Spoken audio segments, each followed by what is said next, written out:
I've decided to take out 2 sections, with the second one being much longer than the first, out of his most 2 recent videos on Ukraine.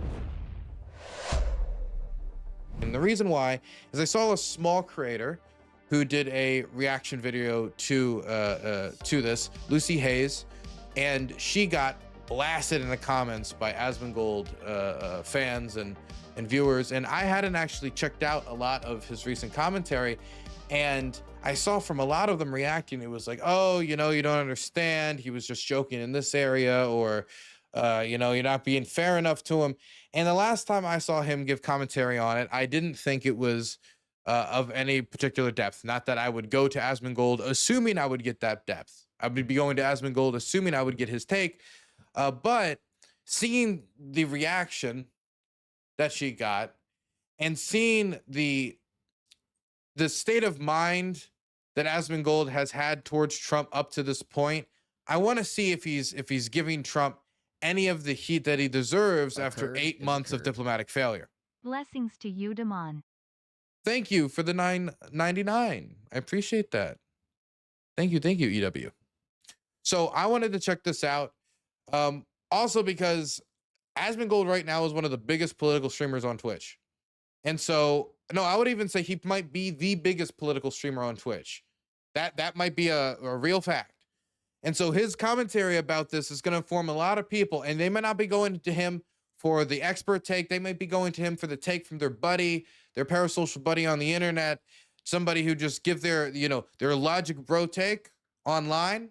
But a lot of people put truth in that. You know, a lot of people don't trust mainstream outlets anymore. A lot of people don't trust the news anchor. And while, you know, they might be able to get a more in-depth, in-tune opinion from somebody who is living in Ukraine or on the ground in Ukraine, or, you know, following this every day, ultimately, these are the people they listen to. And sometimes these wind chimes float the right way, and sometimes these wind chimes float the wrong way. And I wanted to start off with just the first few minutes of this video.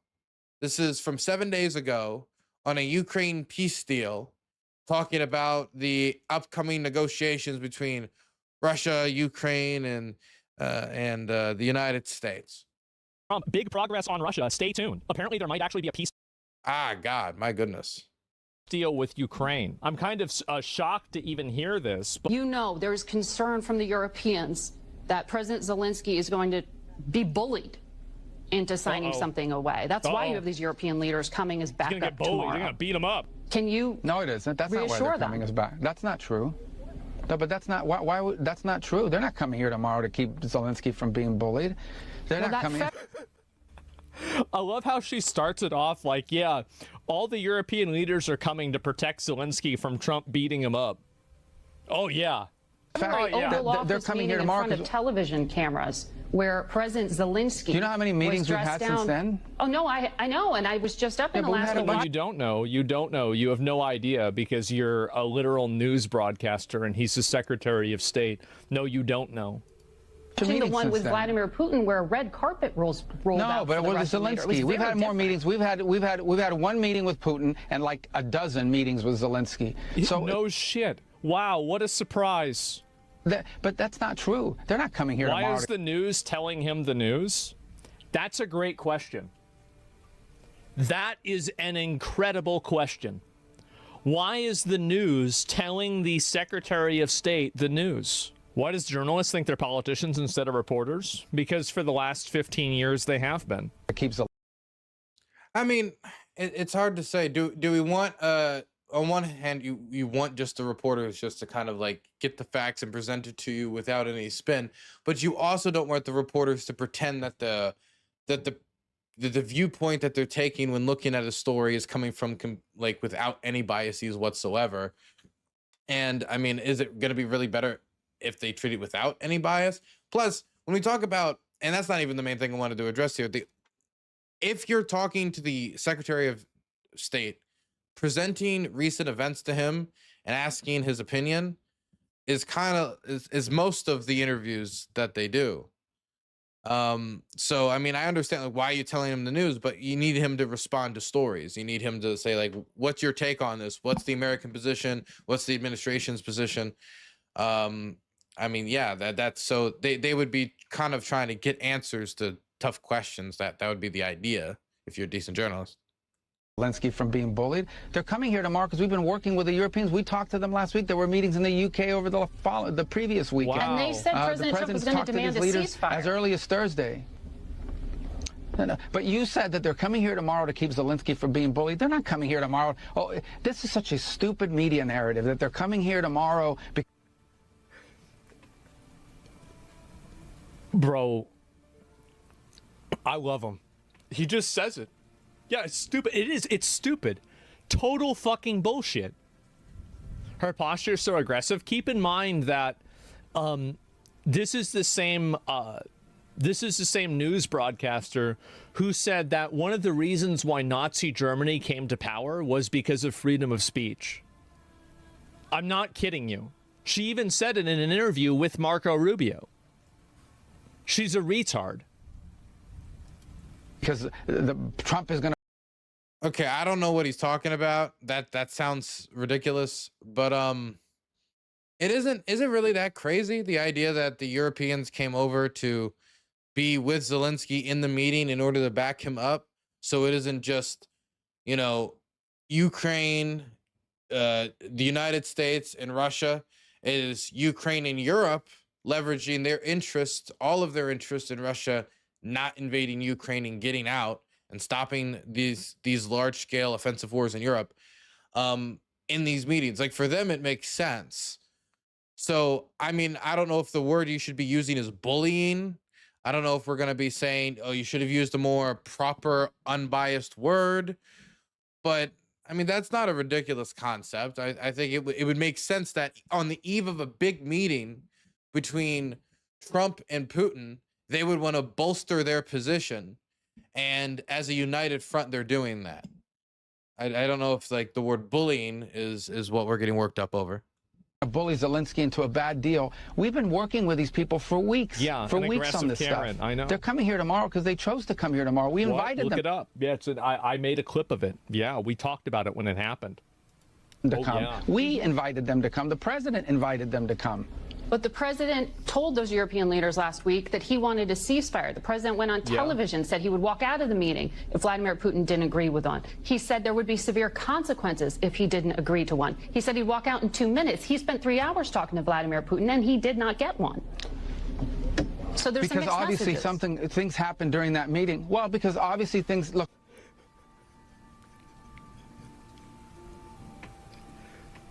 Wow, what a surprise that this binary thing that Trump said isn't actually as simple as he said it was.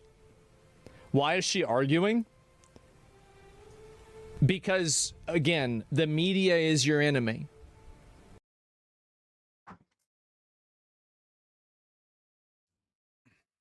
Okay. I gotta say, I don't know what I expected. I don't know the standards that I held, but my one hope, my one desire, my one solace, my one piece of hope that I had when Trump won, and then what I thought and many other people were worried about was gonna happen in negotiations. Trump gets dragged along. Delays action, and he gets taken for a ride. As that started to happen, once he got past, I'll have a peace deal before I get inaugurated, to 24 hours, to 100 days, to 2 weeks, to 2 weeks, to 2 weeks, to 50 days, to 12 days, to 2 weeks, once again. I mean, it's been 7 to 8 months, right? My one piece of my one piece of cope was going to always be, well, at least people have to acknowledge that Trump was way over his head. Trump had no clue what he was doing. He way overpromised, and now he's way in over his head. And instead, it's, wait, you guys expected Trump to be telling the truth? I mean, when we're talking about the lives of thousands of people that are dying, I mean, yeah. Yeah, if he says, this is a red line, this is a red line, this is a red line, and then every red line is crossed, his authority gets undermined. His credibility gets undermined. The respectability of his threats gets crushed, demolished, annihilated, burnt to a crisp, turned into ash and blown away. Every single time a red line is crossed, another step in that process commences.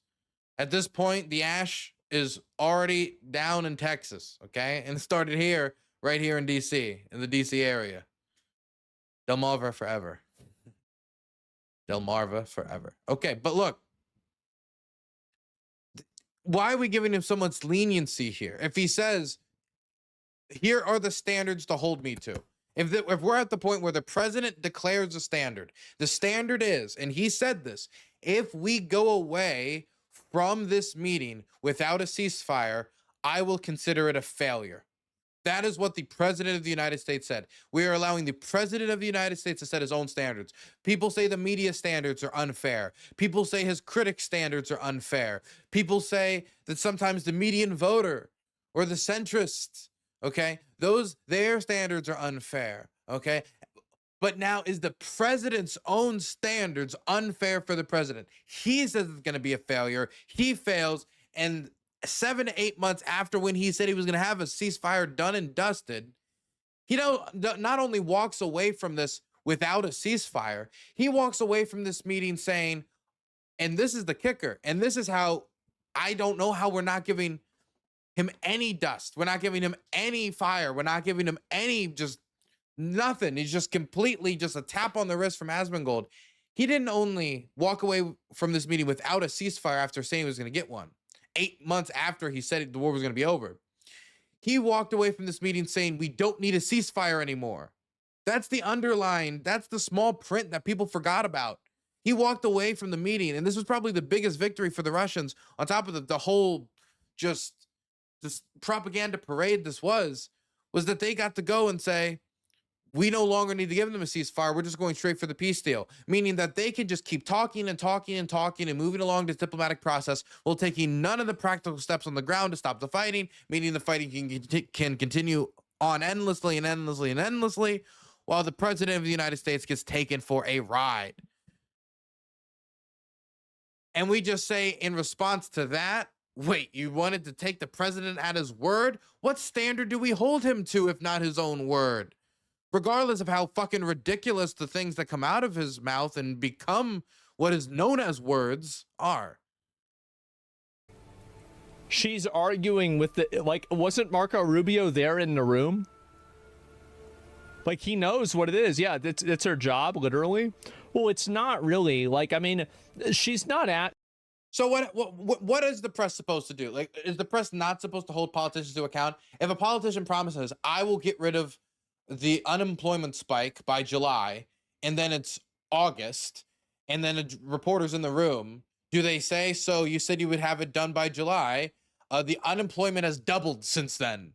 You know, do you not bring that up? Do you just say thoughts on unemployment, thoughts on negotiation, thoughts on the war?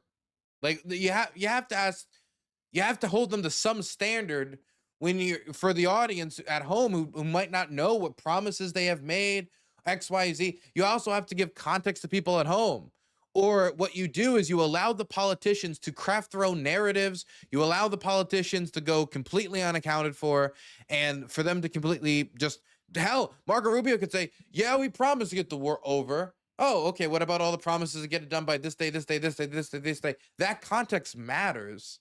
And I think that a journalist giving that context is relevant, especially when you're just holding a politician to the standards that they themselves set.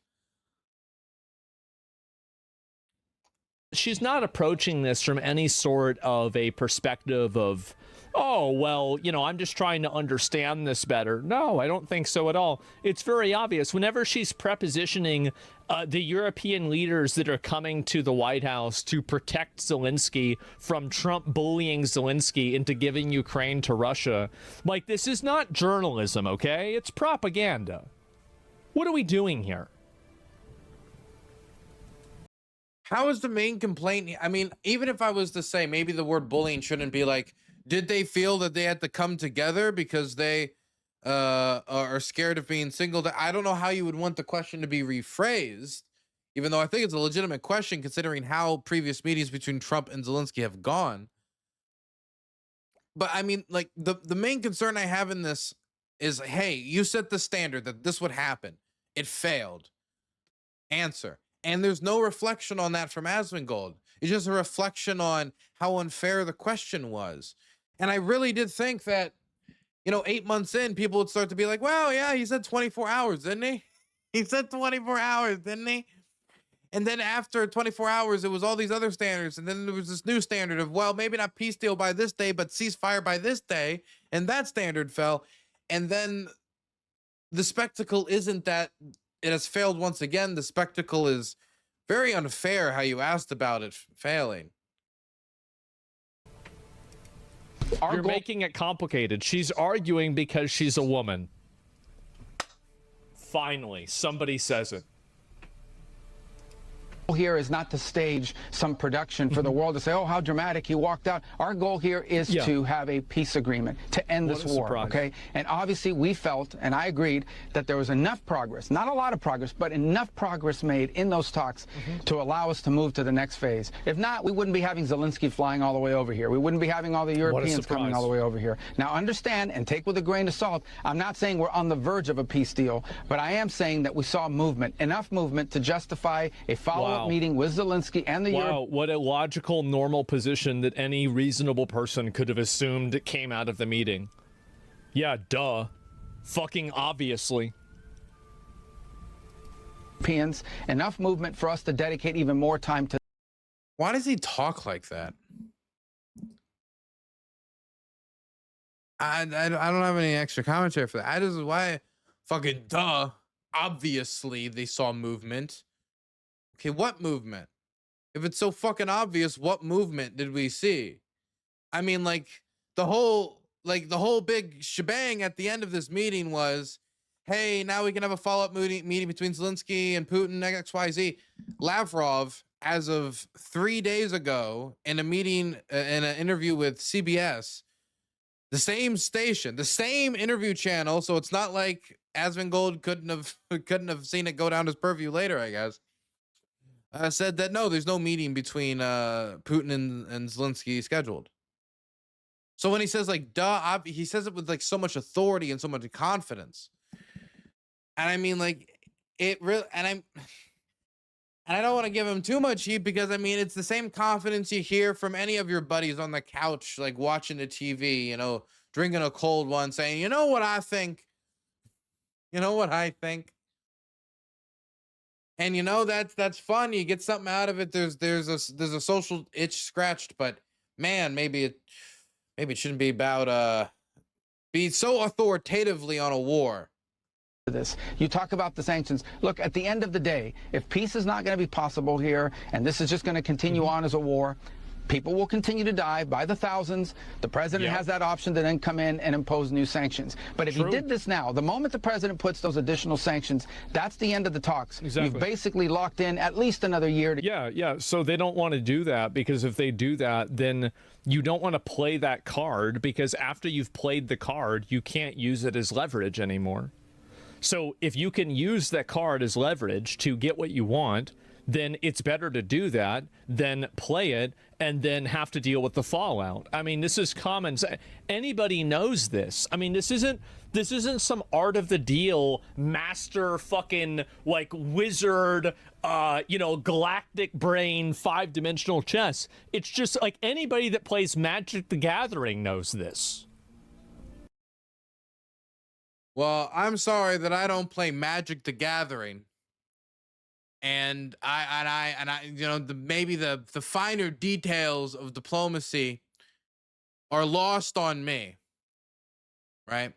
But after 8 fucking months, right? I think you can make a determination of whether you're being taken for a ride or not. And when Putin has had so many chances to meet with Zelensky, and once again They're still reiterating the old same position that they have. They're demanding territory that they don't control, making ridiculous demands.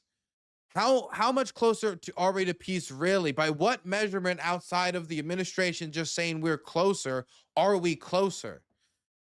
The administration cannot be the only one that judges the administration's progress,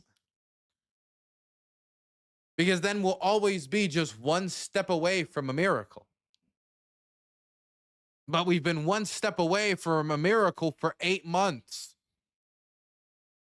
And it really feels like we're no closer than 8 months ago. So at a certain point, you have to ask, is this doing a disservice?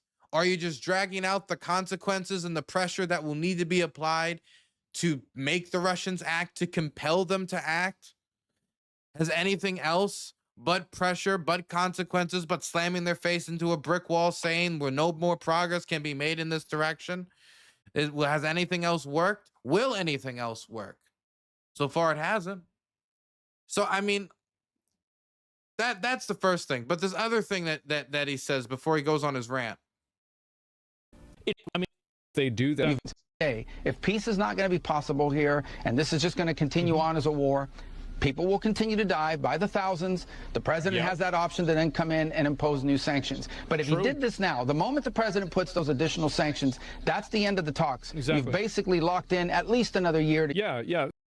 Now, he goes on to say that, this is something that if they were to do this, you take this card off the table. You can apply sanctions and then escalate them through time. This is what Biden did through the entirety of his administration. Trump has this option to do this now. He can apply an escalating sanction on India. He can apply it on China. He could apply it and raise it with time, or he could apply some sanctions now, other sanctions later. He could apply the sanctions now and then threaten the seizing of Russian assets later, and trying to work with the Europeans if they want to get continued American support to seize the assets at Euroclear. He can send the $3.8 billion of drawdown authority now to add the pressure to make himself look serious, because right now the Russians are more than happy to continue to drag this out as long as possible, slowly escalating talks in a way that drags out for the longest period of time, where they're now saying, instead of having Putin and Zelensky meet, let's have this pencil pusher meet this pencil pusher, then this pencil pusher meet that pencil pusher, and doing this endlessly as they delay American action. That is not bringing the war to an end. That is allowing the Russians to find a way that they can drag out their offensives with less pressure, get more steam, get more distance out of their offensives with less resistance. So at a certain point, you have to say, okay, if the Russians are going to negotiate, it's not going to be because we play patty cake with them. It's not going to be because we treated them a little bit nicer, or we waited a little bit longer to send a certain presidential drawdown authority shipment. It's going to be because the Russians don't really have much of a choice. It's going to be because the Russians are finding that the battlefield is becoming less and less advantageous for them. It's going to be because their position has been adjusted with some force and with some pressure to something that's going to be a little bit more realistic. Okay. So this is this video. I don't want to continue to watch this one because, again, we have two things we can go through. And I wanted to check out this one. I'm going to start in about a third of the way through because I don't want to get caught in the weeds early on. I want to make sure that we can get some more commentary from a different video. This is, a day later from when the last video was recorded, talking more about the meetings after more information has come in. 1 second, I'll go ahead and link. I keep hearing this, but I'm not seeing anything about that. That's click true. Here to subscribe. Give me 1 second. I'll go ahead and link you guys the video real quick. Hot Mike catches Trump saying he thinks Putin wants to make a deal for me. Jeff Zeleny. What? I want you and our viewers to listen to something that the President Trump, didn't intend to be public, but his mic was hot. This was as he and the other European leaders were sitting down to the meeting, and he was talking about Vladimir Putin and what Trump believes Putin will do for him personally.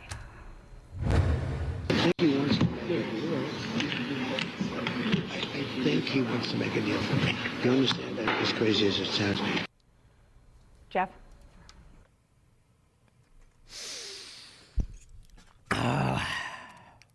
A couple of key words in there are "for me." I think he wants to make a deal for me. Yeah. I mean, it's not altogether surprising that President Trump thinks this. Whenever there's a hot mic moment, we're always slightly more interested than when it's something that he would have just said. The gears are turning so hard. Oh, how is this not bad? How is this not bad? For someone to be that naive. How is it not bad? How is it not bad? You can feel it. You can feel the pain. It's not, because there's two different pains to that. There's the pain of someone who's resigned themselves to the situation, and there's the pain of somebody who's still trying to order themselves back from going over the waterfall, right? And that was a waterfall pain. That was not a resigned sigh of the end is near. actually all that dissimilar from things he said. I think this is so stupid. Like, you really think it's a hot mic moment? He's sitting in a room full of reporters. Like, I mean, he's sitting in there, everybody's looking at him. Like, I mean, if it really, like, what is this? Throughout the campaign, Trump is an 80-year-old man who has been caught on multiple hot mic scandals, from grab him by the pussy and XYZ over his career. He has been elected for the second time, and I think he does care less. He's been caught on a hot mic saying he wants to send American citizens to foreign prison camps. So if he can have a hot mic scandal like that, and it's barely a blip in the radar, like, I don't know why we're so confident that he wouldn't be able to have a hot mic scandal where he basically says, like, yeah, I think, I do think Putin might still come through to me. That Putin has once again got another 1-2 months out of him just by saying, like, you know what, Trump, you've really made me see something this time. Well, let's have another meeting about it next week. I mean, look, it's not impossible that this is some performance by Trump, but my question would be, what's the get? What's the out? Hey, everybody, I've just informed the press that I think that Trump, that he really wants to get me a piece just for me. Okay. Now he looks naive. I mean, does he think that's going to play off good? That the press is going to say, hot mic catches Trump saying that Putin will bring peace just for him. We're still no closer to peace. We've been talking like this for like over 8 months. It's not like that's going to turn the needle one way or the other. I just don't see the out or the get unless Trump is really so deluded as to think that the public will see that hot mic moment and say, oh, so the president truly is going to get us peace through personality. but what's different about it now is the whole comment there, wants to make a deal for me. That was at the root of President Trump's entire argument that I can end this on day one. That his relationship with President Putin was so strong from that first term. They were stablemates, as he once said on 60 Minutes, of which there was no evidence of. But this is just kind of the latest version of it. There's been zero evidence that President Putin is using his relationship with Donald Trump to do anything for Trump, to end it for Trump. So I think it was just a window. I think that they're just trying to... I think that they don't want to see Trump end the war. That's my honest opinion. I think that a lot of these left-wing people do not want to see Trump end the war because it will make Trump look good, and that political capital will be used to delegitimize other goals that they have. That's what I think is happening. Twitter saying Zelensky interview was canceled because Trump and him are extending their talks and building.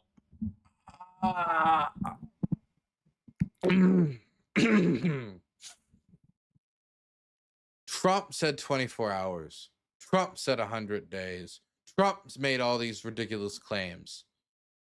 Most of the people on the Democratic left, whether you're saying the Democratic Party or even like the American left, even unless you get to some of the fringe, they all said that a peace deal was not likely.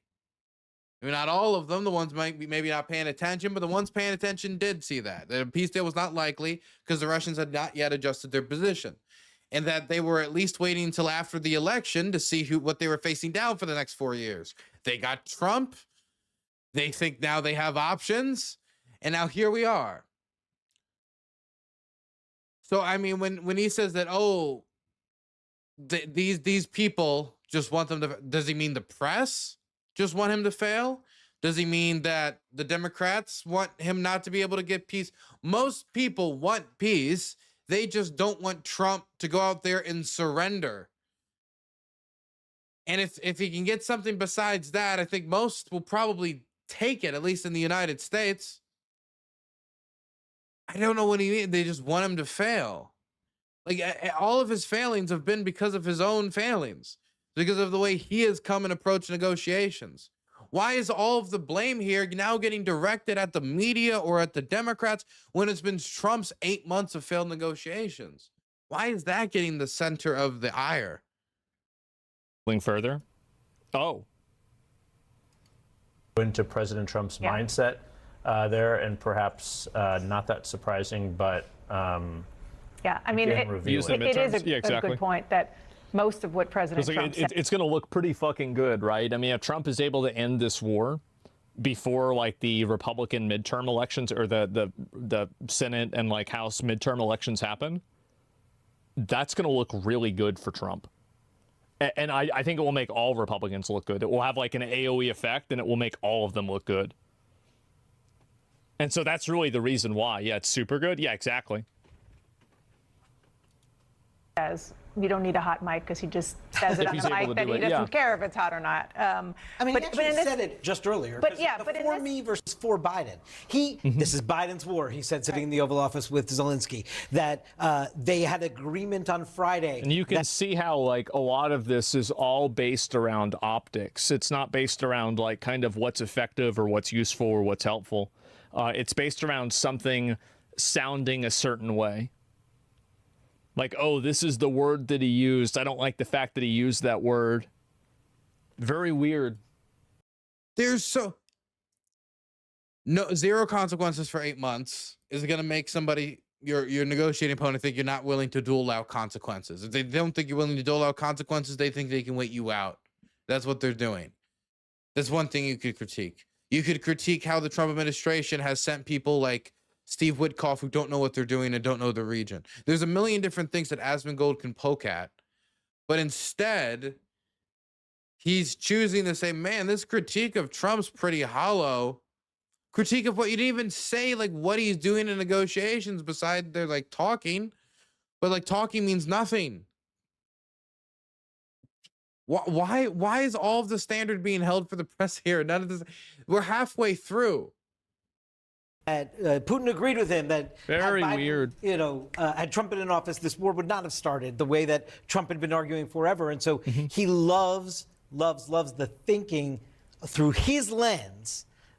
Not to mention when he says it's about optics, Trump's the one calling it Biden's war. If he's calling it Biden's war, he's making it an optics thing. I mean, it's he doesn't want to adopt the war as his own because he thinks it'll be tied to his image.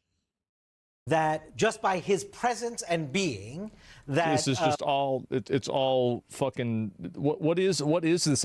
How is this on the mainstream? How is this on broadcast television? World events would have been different. But it's been 8 months and he's not been able to end it. Yeah. Well, is there any evidence that what Donald Trump clearly believes that Putin will do something for him is true? Look, maybe it's true, right? I mean, there's a possibility that it's true. Also, I just wanted to bring this up real quick. To be honest, in defense of people say their opinion's a bit of a rush without another explanation. It's hard to have a conversation by typing someone 50K viewers and continues to show. Many of the viewers probably aren't native English speakers. I think that you just proved yourself wrong because you included an argument, an explanation, and a response to what I said all inside of one message. So by the fact of you sending this message, you've proved your message wrong.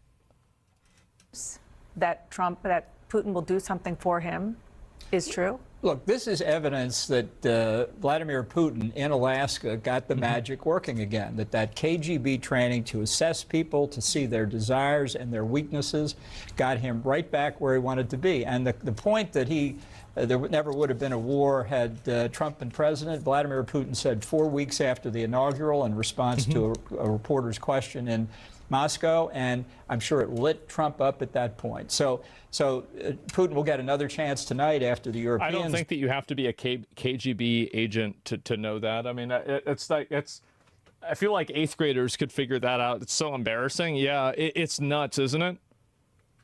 Work Trump over to work him right back. It's just like a vaccine. Knowing that's a whole different conversation. Knowing President Trump the way that you do, what is that conversation, that phone call that he's going to make? I know I'm jumping ahead right now, but I'm just curious what you think after this meeting is done. What's that phone call going to be? Did you hear about the view-botting drama? Asman was caught up in it. Nah, I know nothing about it. And since I know nothing about it, I don't want to say nothing about it. But I mean, I don't know how this commentary couldn't fill up arenas right now, but I'm just curious what you think after this meeting is done. What's that phone call going to be? And how important is it that it's Putin who's going to get the last word at the end of the day with that call? Well, I think the unspoken issue here really is land. And if published reports unspoken this country are true, that Putin basically said, if I don't get Donetsk, there isn't going to be anything, and you have to. I think that's true, by the way. I don't think Putin can leave the war without getting land out of it. I don't think so. Like politically in his own country, I think that if in Russia, after 3 years of the war, all they get out of it is nothing, I think that's going to make him look really, really fucking bad.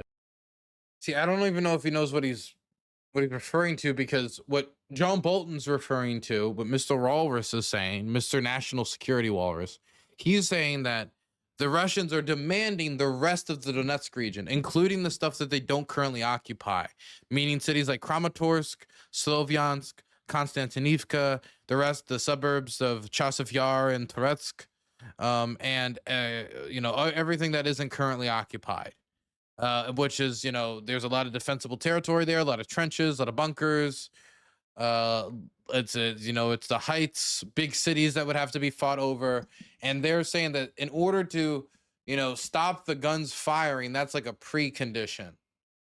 That's not even an end to it all. That's just a precondition. So, I mean, if you're the Ukrainians, you fought and you defended that. Why are you going to give that over? So it's one, and I understand what Asman's saying, and I disagree in principle that is by how we should dictate what land goes to Ukraine and what doesn't, by helping the president of Russia's image, not necessarily allowing them to keep what they might not necessarily not be able to. But 1 second. Okay, sorry. The Russian public would be 100% happy with peace tomorrow, with them just holding on to what they have. Absolutely. You think the Russian public is going to say, "Oh my God, I fucking can't believe it. We don't get to keep Vovchansk. Oh my, I can't. We don't get the rest of Pokrovsk.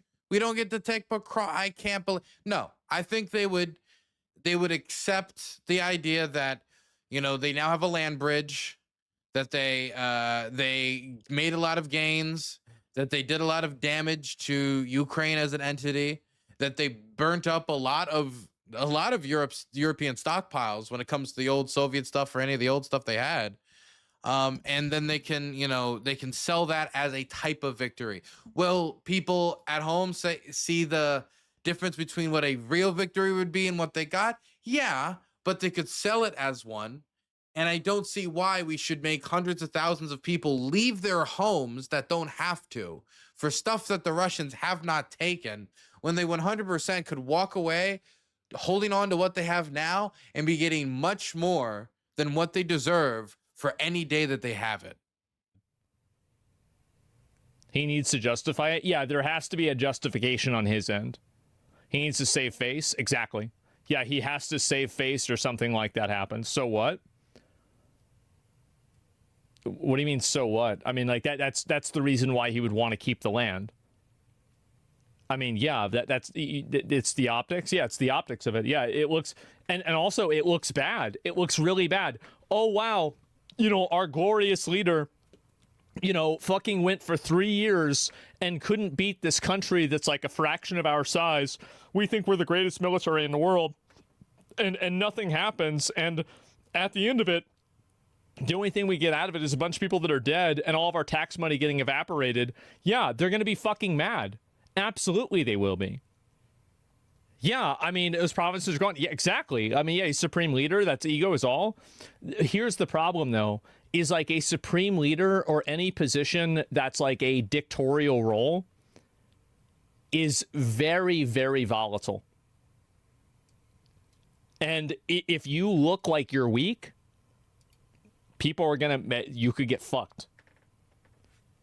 Right? I mean, he already had that military coup that happened like a couple of years ago, right? With that Pringolfin guy, whoever the fuck his name was. Look, I understand that if you need an immediate cessation to the hostilities, that getting the Russians to just leave with all their rifles and guns from Crimea and everything right now is not realistic. But making any more concessions of territory and land that you would have to fight over otherwise it's just making it easier for them. It's just making them easier for them to carry on the war later. I don't know if Asmongold really understands the distinction between these two positions, though. And, you know, wow, what a surprise that this guy and all of his friends just got back from Ukraine. So beautiful apart from the drones. How they deal with that daily is amazing. I barely handled a month. Love your content. Thank you for the $5. I mean, yeah, look, human beings are adaptable. People can figure out how to live in some pretty crazy places with some pretty crazy surroundings. I'm not going to say you completely get used to it, but you get more used to it. That, as with anything. Died in a helicopter crash. And you know, like, so he's already, yeah, Pringolfin, yeah, exactly. Like, it already happened before. Yeah, the Wagner group, exactly. Like, so to say that this is like not possible or it's like unheard of, it's already happened once. They're all dead now. Yeah, they're all dead now. They are all dead. And the reason why is because, again, and I think everybody in Russia, like, if you were to ask Russians, do you think Putin had anything to do with that? I bet a lot of them say, like, yeah, we know this happened, right? And I don't think they care, because at the end of the day, if this guy is in charge and he is a powerful force that you think is working on your side, and you think that basically he brings home the bacon, then people are going to support him even if he does horrible things like that. It doesn't matter. But the problem is that if he does these horrible things and he is this bad guy, and he also isn't bringing home the bacon, he's not getting people these, he's not getting them new land, he's not expanding, back to the USSR, well, then he looks like a loser. You see what I'm saying here? That's basically it. And so he, like, I mean, because there's a political expectation that he has too. That's my point that I'm making. And say, if you give Russia Donetsk, the rest of the province, the 30% Russia doesn't control, then a lot of these other things are possible. And if that is rejected by this group, Trump is going to report that to Putin, and Putin's going to say, I told you Zelensky was the obstacle to peace. And that's the next part of the manipulation. I'm doing this for you. Well, Zelensky is obviously the obstacle for peace, because if Zelensky would just give up and give away all the land, then everybody would be happy. Russia would be happy. Trump would be happy. America would be, everything would be great. Yeah, all they have to do is give up. They have to get rid of Ukraine now. Like, that's the only thing, right? I mean, it's just like this, like, one little thing, and then that's it. And so I want to say again, this is the this is another arguer, right? I strongly disagree. You're from. I'll take. You're ignorant. This is exactly it. These people are addicted to any form, or sorry, they're allergic to any form of specific language. I have no problem with you coming into my chat and disagreeing with me, but you have to have a reason for it. You can't just come in and say wrong, dumb, stupid, wrong. No. Ban him. He disagreed wrong. Why would anybody want to hear somebody just saying no? It's a ridiculous thing to say. Donald, we're on this together. Zelensky is the problem. And again, that's why all the European leaders said in the public part of that ceremony, all of us here want peace, meaning including the KFC Zelensky. guy. I think that's the first place Putin will go at. Whether he gets a chance to go after the security guarantees may not even be necessary. Yeah. Yeah, I don't even think that's something that Putin needs to do. And I feel like also, like, you have a lot of these people that, you know, they give this insight on, like, these panels as if this isn't something. $5. Asmongold looks like he has a timeshare and thinks it's a good deal. I want to get in on Asmongold's timeshare.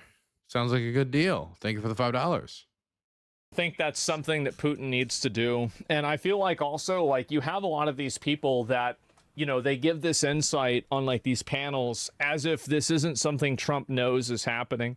I mean, you'd have to assume that Trump is functionally retarded to think that he doesn't know that obviously people are going to tell him what he wants to hear.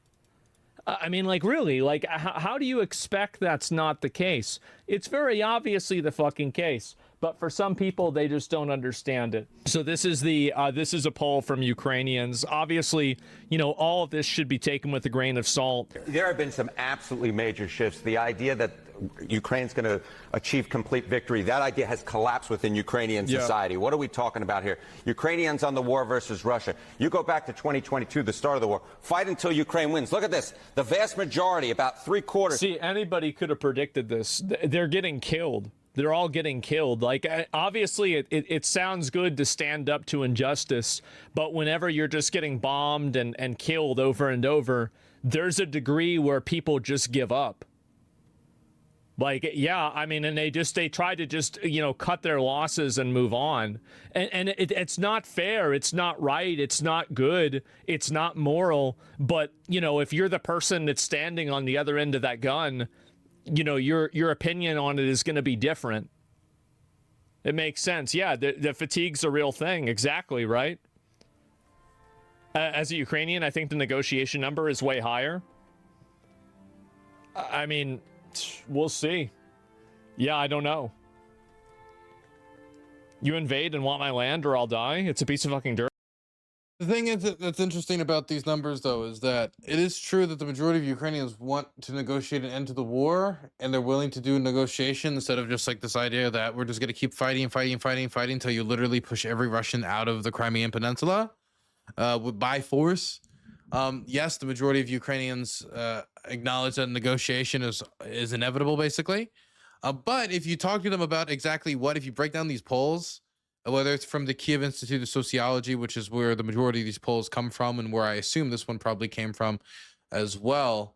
Maybe this one might be Gallup. Either way, though, if you break it down and you say, okay, you're willing to negotiate. What are you willing to negotiate? Some will say, we're willing to do some land swaps, maybe, but the land swaps they're talking about is, okay, we agree that Russia can have Crimea, but we have to get everything else back. Give us back Donetsk, give us back Luhansk, give us back Mariupol, Zaporizhia. Or some might say, like, hey, you have to give us back Zaporizhia and Kherson. Maybe you can hold on to parts of Donetsk and Luhansk.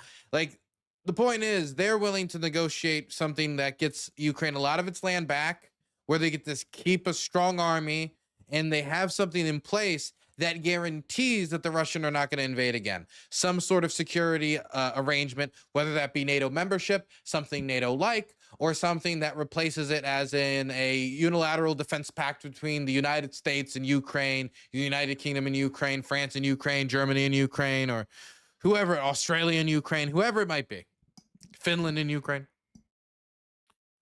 So I would say that where that point is, you know, is nowhere near where the Russians are demanding, where the Russians are demanding territory that the Ukrainians haven't even lost in combat.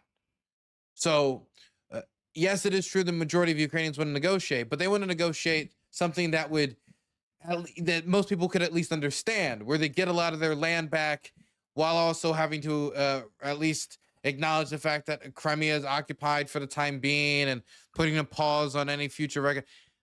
But that is nowhere where the Ukrainians are even close. And the Ukrainian public might be willing to negotiate, but they're not willing to negotiate what the Russians are demanding, which amounts still technically to a surrender. Take it, I'm leaving. That's what people are going to say. Yeah, of course people are going to think that. Also, it's not like Ukraine ever had a chance against Russia. Well, they do because we're helping them, and so's the European Union, and that's a good thing. But yeah, obviously, it's massively changed. And I think that, you know, again, 3 years of having people in your city or in your country get killed, people that you know get killed, cities that you've been to get destroyed. There is a certain amount of fatigue that sets in, and that's it. It's understandable, right? I mean, it really is. And that's the reason why I said, do you remember what I was, because I've been saying this, because I mean, again, see, I'm the kind of, like, everybody gets mad at me for doing this because I just assume things. I do. I just assume things and I just make guesses. I'm like, yeah, I think that's the way people feel. This is exactly what I said. Of course. Of course. Big surprise. After 3 years of getting bombed, people are tired of getting bombed. Sure. They don't have a chance because they have less people. Well, there's a lot of other reasons for that too, right? 73% agreed with that position. Negotiate to end the war as soon as possible, only 22%. Look at where we are now. It's a complete flip. It's the inverse. Now 69% want to negotiate to end the war as soon as possible, compared to just 24% who want to fight until Ukraine wins. That's a 49-point drop in this position. Now, of course, negotiating to end the war as soon as possible, that's a bit more nuanced, right? Ukrainians don't want to agree to all of Russia's demand, but I think the idea of even there being some territory that would be not formally recognized as being given that Russia could in fact stay in, that does have majority support, but the idea of formal recognition of Russia's demand, absolutely not. All right. Well, it depends on I mean, like, it's not a blank check, right? People are more scared of their own government. Men above 25 barely leave their homes to not get kidnapped and forced into war. Yeah, but like, if you're barely leaving your house because you're worried about being forced into war, guess what's going to happen? You're probably not going to want the war to continue. So, like, and it makes sense, right? I mean, obviously, that's what would be true. Yeah, I'm sorry, but this whole thing. That is true. There is a section of society that don't leave their home because they're scared, because they're dodging the draft and they've been called up and or they're avoiding filing their papers, XYZ. But it's also hard to say what those people are going to be able to do right now during the martial law period. I mean, if you're too scared to leave your own home because you're afraid of getting drafted, you're also probably not the most politically active people out there going out on the street and protesting. So it can sometimes be hard to gauge exactly how much that affects the negotiation, because there's soldiers who want to negotiate an end of the war. So trying to figure out people who will fight until the end of the war, who would want to negotiate an end to the war. So trying to figure out exactly what percentage of those are those people, I don't know. But I'm sure almost all of them want to negotiate an end to the war. Mock battle, well, we know they have a chance, and Vladimir just used them as trade tokens. I don't think that's there. And yeah, I mean, it's then surrender. I mean, I don't think they should surrender, right? I mean, I think that there's going to be a negotiation. If someone took a piece of America, would you negotiate or fight? Well, it depends. So it really depends. Like, for example, like, let's say it's hard to speak from like the perspective of America because we have like the biggest military, right? But like, if a larger country came over and they said, we're going to take this part of the country, and there's nothing you can do about it, and if you fight us for it, we're going to blow you up. Yeah, I'd probably just let them take it. I would, because you either let them take it and live, or die and then they take it. Well, I mean, it depends on the fight. It depends on it depends on a whole bunch of factors. Like, that's what people thought the war in Ukraine was going to be like in the first few weeks. Then they were proven wrong. If the United States was invaded, I would think we would resist to protect whatever that territory was, be it California, Washington State, Alaska, or wherever, Hawaii. I would think that we would go and we would try to, as long as we had a shot. If we had no shot and it was a fool's errand, then yeah, we shouldn't go waste lives for, the purpose of honor. But, we're talking about a real war where that's not what people are dying for right now. Yeah. Yeah, I mean, like, it's pretty easy decision, pussy. No, I mean, like, you say that because it's not happening to you. Like, and this is the thing, right? Is like everybody always has this, like, you know, macho man, you know, fucking super aggressive mindset. Like, oh yeah, I'm gonna fight back. I'm gonna do this, you know, victory or death. Yeah, victory or death sounds like a great idea until you're faced with death. And then suddenly maybe there's a third option. Yeah, I'm sorry. Like, that's the way it is. And you think that's not the way it is, you're out of your mind. Why do you think? I mean, like, there are people who will like victory or death. There are real people who are actually like that. But for most people, they look at it like this. Look, war is like a roulette table. You go up, you spin, you got odds. You might live, you might not. But most people won't sign up for it if they knew for sure they were going to die. Most people, but a lot of people, at least the vast majority of soldiers, have signed up with the idea that there's a decent chance that they could die. And they're basically rolling the dice to some extent in service of their country. More people are willing to gamble than they are willing to sign a suicide pact. And that's why some people are, for example, not going to volunteer, but they're okay with conscription because they're willing to, they're willing to, you know, allow the roll of the dice to decide if they're in the army, which will then compound another roll of the dice, which will determine once they've gotten into the army, whether they'll survive the army. So, you know, it's, you know, people, people like a chance. People like a fighting chance. That's why I like Texas Hold'em. That opinion has changed to the extent that it has. Because plenty of people's family members have been fucking killed. They're exhausted.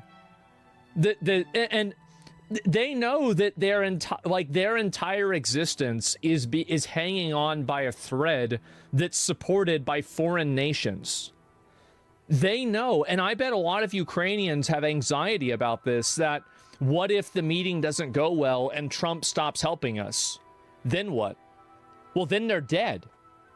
Like, that's it, right? It's the same thing, I think, in a lot of cases, like with places like Israel, too. Like, that's it. They know they know they can't win on their own. They know this.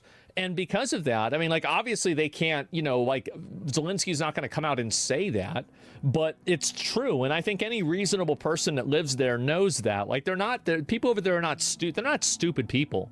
Like, they know what's happening here. And so when they know that their entire fate is being determined by, you know, again, Trump is very fickle and he's unstable in a lot of cases, right? It's like one day, you know, it's this, the next day it's something else. It's hard to get a read on that. And whenever your entire existence is hinged on... Do you think maybe that deserved a little bit more of the flack than how the press was talking about that fickleness? This guy that's like kind of unstable making a decision for you, well, you're gonna have a bad time. You're stressed, man. A lot of people have fought against superior forces and died until those forces are exhausted, and the ones left are the ones who wouldn't quit. Yeah, exactly, right. And well, I think it's the opposite. It's that a lot of the people that wanted to fight against Russia are dead. They're dead. So guess what? A lot of the people that didn't want to end the war and they wanted to fight until Ukraine won, they're dead because Russia killed them. That's it. I think one of the big reasons why opinions have changed is this idea that this war is going to end anytime soon. Didn't go very well. Ukrainians don't think it will. Take a look here. Ukrainians on the war ending within a year. Just 25% say that it is likely. Look at this. See, this is the reason why they want to give up. Is because they know that it's not ending. Can he stop saying give up? If somebody's willing to negotiate a settlement, that's the difference between giving up. Giving up would be surrender. They're willing to keep fighting until a negotiated settlement, but they do want to negotiate that reasonable settlement as soon as they can, because yeah, they are the ones dying. Like at this point, it's not like it's going to stop happening. This can go on for 20 years. Yeah, exactly. Morale is low, of course. I mean, if you live there, I think I think many people would feel this way. 68% say it is unlikely that the war will, in fact, end in a year. And you'll notice, John, this 68% looks a heck of a lot like the 69% who say that they want to negotiate to end the war as soon as possible. So President Trump overnight ruled out Ukraine joining NATO, seemingly ever. No, he said that before. That's not even new. He said that multiple times. What do Ukrainians feel about that? Yeah, you know, obviously. How dumb to do that before a final settlement, too. Cannot retain leverage to save his life. The Ukrainians would like to join NATO. That has been a goal of theirs for a number of years. But the idea that Ukrainians, that NATO admission will happen within 10 years, look at the... It's not going to happen. They know it's not going to happen. What a big surprise. They've been demoralized. Oh my God, what a shock. They don't need NATO to be safe? Well, NATO would make them more safe.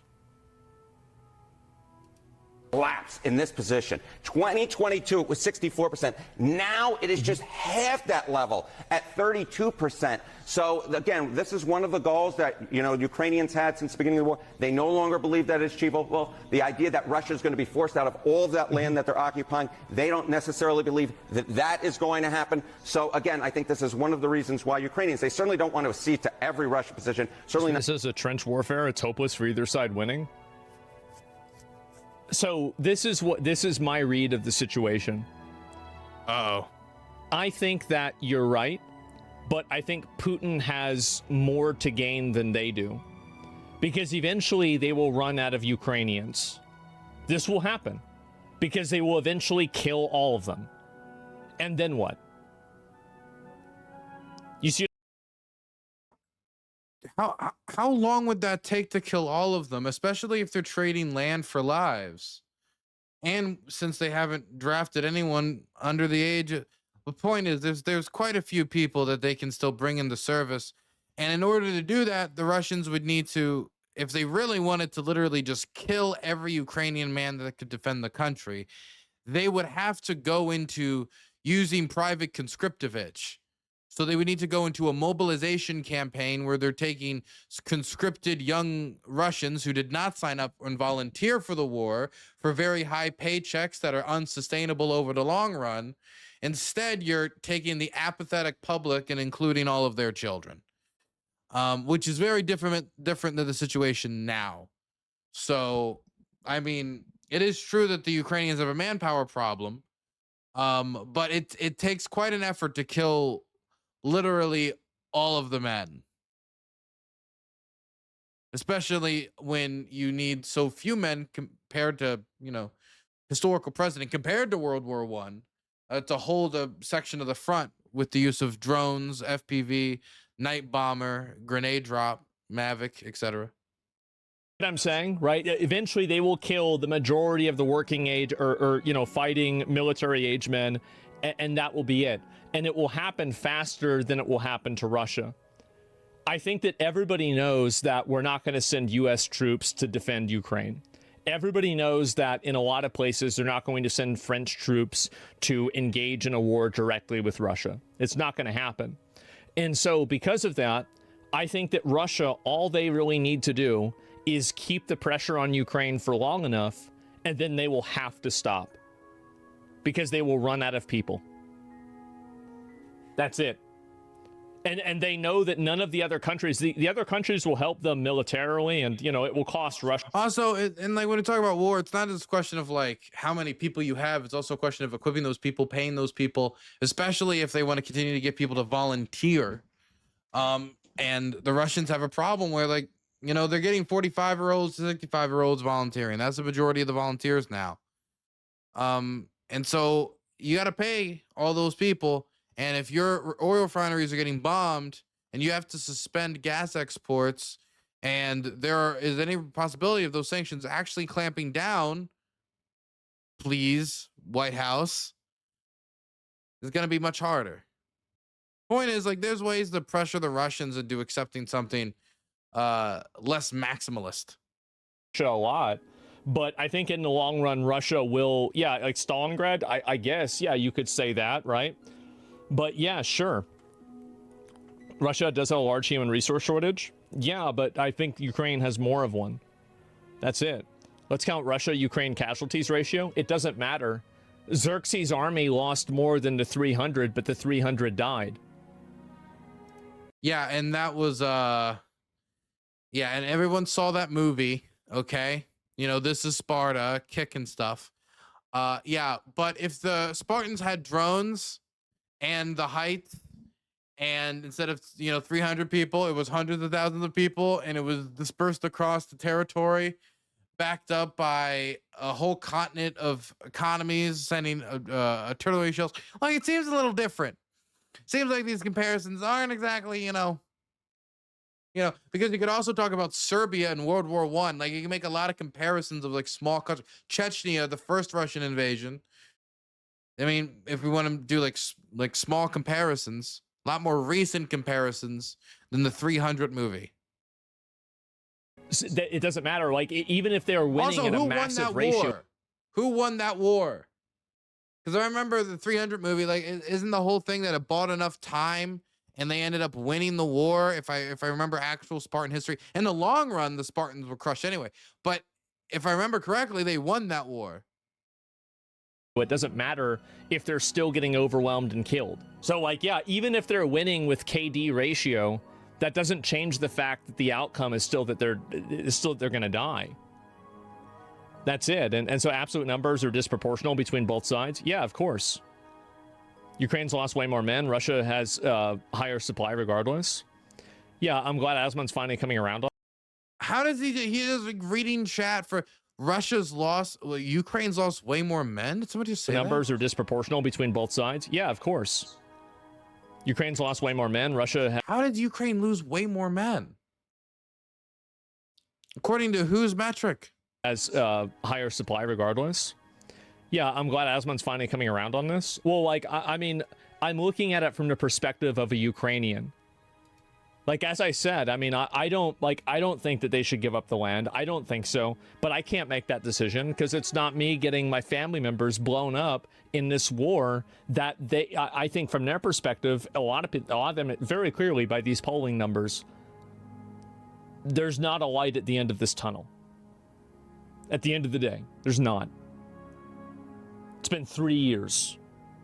And like, so the idea of, oh, if we just hold them off for this long, or if we just hold them off for this long, or if we just hold them off for this long, eventually, after 3 years of that, and there's no stopping, there's no relenting, it just keeps happening. Yeah.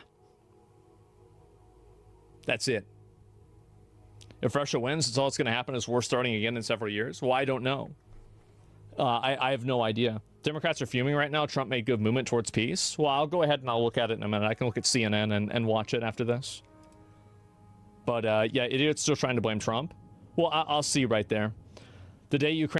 I mean, like, what do you do? It's either secede to the Russians' territory that will make it easier for them to invade the next time, or applying pressure to compel the Russians to accept something that will make it harder for another war to start.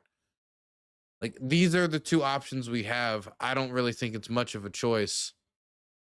Ukraine gives up a front line, gives up the front line. It's a matter of time and for the final attack. Yeah, maybe, right? Russia's sending prisoners to fight.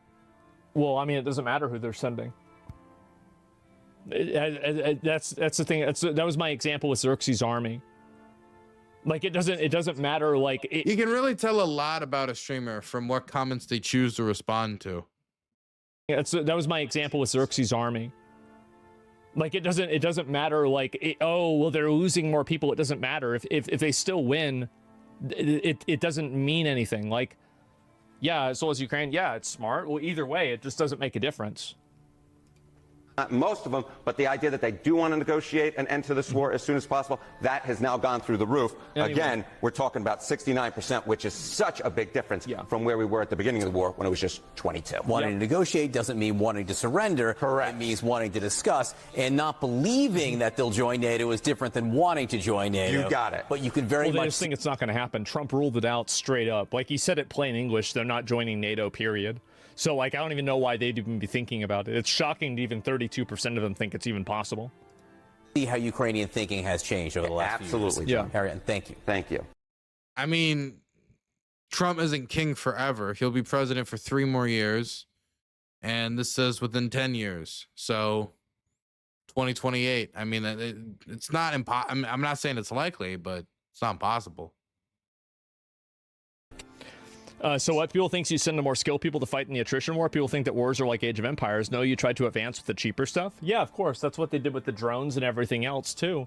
But it's also something that's probably only going to work once. If you let Putin get away with taking over other countries' lands, you send a message that this works in 2025, which is a dangerous path. Yeah, but it's also a dangerous path to have a nuclear confrontation. So like, and that's the issue, right? And so like, it's very obvious that, you know, like you're not really comparing two very good positive outcomes. Like these are two very negative outcomes, and one of them isn't necessarily, I mean, I guess you could say maybe one's better than the other based off certain contexts, but in a general sense, I feel like they're both pretty fucking bad, man. And we're gonna see, and I think this interview is gonna be happening. Is it happening in 15 minutes? Because it should be, right? If it was at Okay, that's enough of that. Yeah, no, I mean, there was a lot of there were some things that were said that were pretty ignorant. I mean, there was a lot of like couch generaling a little bit. Kind of stuff that he probably read a headline here or there and repeated. It's not as bad as, you know, it could have been, which I don't know is really like a particularly great standard to judge things by, if that's giving people credit. But maybe that's just because my standards have been brought so low from the poor quality generally of the Ukraine, Eastern European war commentary that the topic gets typically. But I mean, I would still say that there's much room for improvement, and I really do hope that the culture online changes so that when you're talking about topics like this, or if you're going to go and you're going to review and you're going to shoot from the hip, all you got to do, if you're a huge, gigantic streamer, call somebody from the country that you're talking about, have them come on stream, have a little icon in your corner that glows when they talk, and, you know, have them inform people about, you know, what's going on. Or if you have a question or you have something that might come out that's a little ignorant, you can have somebody to reel you in, and you add some more authenticity. You lean into the authenticity of streaming. It can be anybody. It can be anybody.